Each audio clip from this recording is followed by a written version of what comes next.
हरि ओम। जयंती मंगलाकाली भद्रकाली कपालिनी दुर्गा क्षमा शिवा धात्री स्वाहा स्वाध्या नमोस्तुते। यत्र नार्यस्ते पूजन्ते रमन्ते तत्र देवता।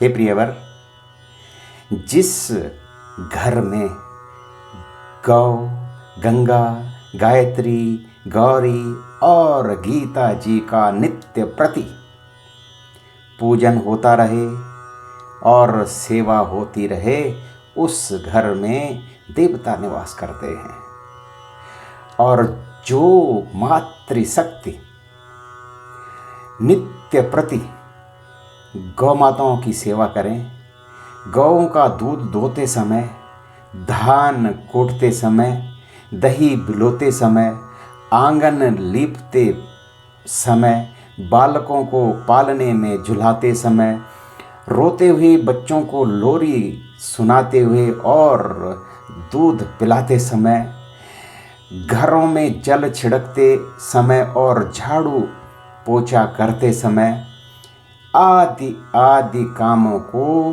प्रेम पूर्ण चित्त से आँखों में आंसू भर कर गद गद वाणी से श्री कृष्ण का स्मरण करती हैं, गान करती हैं। इस प्रकार सदा श्री कृष्ण को ही चित्त में बसाए रखने वाली मातृशक्ति गोपियों यानी ब्रज की गोपियों से बढ़कर होती हैं। इसका एक उदाहरण मैं पहले आपको दे चुका हूँ। एक थे रामशरण मेरी यूनिट में हवलदार थे और सबसे बड़ी उम्र के थे, फिर भी हमेशा बीपीटी और दौड़ में फर्स्ट आते थे।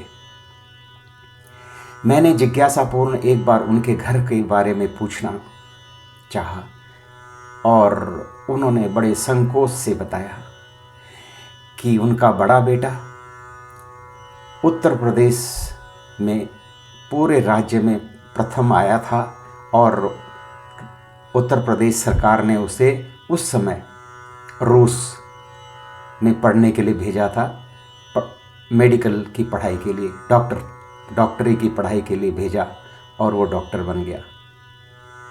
दूसरा बेटा भी उत्तर प्रदेश 12वीं क्लास टॉपर और उसको भी उत्तर प्रदेश सरकार ने डेनमार्क अगेन डॉक्टरी की पढ़ाई, पशुओं का डॉक्टर था वो, उसके लिए भेज दिया। और घर अभी भी टूटा फूटा ही था, कच्चा घर। इसका कारण मैंने जब जानना चाहा तो यही था जो श्रीमद् भागवत में लिखा हुआ है कि जिस घर में गौ माताएं होती हैं, जिस घर की स्त्री भले ही अनपढ़ हो लेकिन वो नित्य प्रति इन सब का, गौ, गीता, गायत्री, गंगा जी का स्मरण करती रहे और अपने बच्चों को पढ़ाती रहे। खुद पढ़ी लिखी न हो लेकिन बच्चों को पढ़ने में पूरी मदद कर दे।